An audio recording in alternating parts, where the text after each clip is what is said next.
שלום לכם, אני שמחה שהצטרפתם אליי. אנחנו עומדים לצאת למסע מרגש לחיים בריאים, איכותיים וחסכוניים יותר. החיים שלכם, כאן, יחד עם קבוצת חנן מור, הקבוצה המובילה כיום את תחום הבנייה הסביבתית ועיצוב חוויית המגורים המתקדמת בישראל.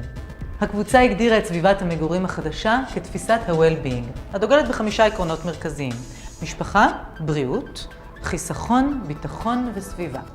מתחילים?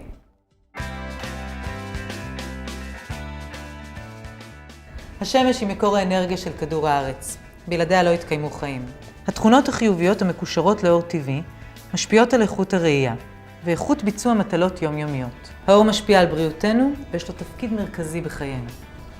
ידעתם שאיכות האוויר בתוך הדירה גרועה לפעמים פי 4 מאיכות האוויר מחוץ לדירה? העמדה נכונה של המבנה תוך התחשבות במשטר הרוחות באזור מאפשרת לייצר את האוורור הטבעי הדרוש בתוך הדירה. וזאת בכדי להוציא מהדירה את אותם מזהמים המצטברים בה. יותר אור טבעי ואוורור, לצד שימוש בחומרי בנייה שאינם גורמים לנזק בריאותי, יעזור להתפתחות ולבריאות התקינה של ילדינו. תכנון נכון על פי עקרונות תפיסת ה-well-being מקנה לדיירי הבית חיים בריאים ואיכותיים יותר, תוך כדי חיסכון בהוצאות החשמל והמים של המשפחה. מיקום חזיתות המבנה לכיוון דרום או צפון מאפשר לנצל באופן יעיל יותר את אנרגיית השמש.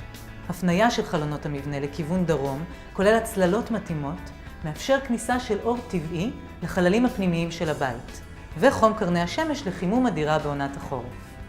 קירות המבנה שלנו עשויים משכבות של בידוד ומסה טרמית להשגת יעילות אנרגטית מקסימלית. וכך, הבית שומר את החום בחורף ואת הקרירות בקיץ, וכמעט אין צורך במיזוג מלאכותי.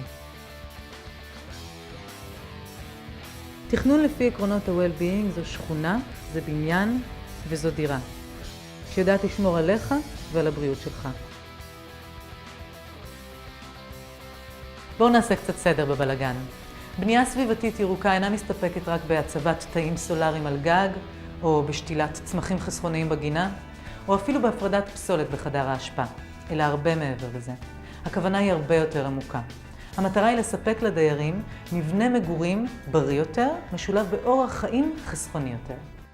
וזוהי האחריות והחזון של קבוצת חנן מור, קידום והובלת הבנייה הסביבתית בענף הבנייה הישראלי.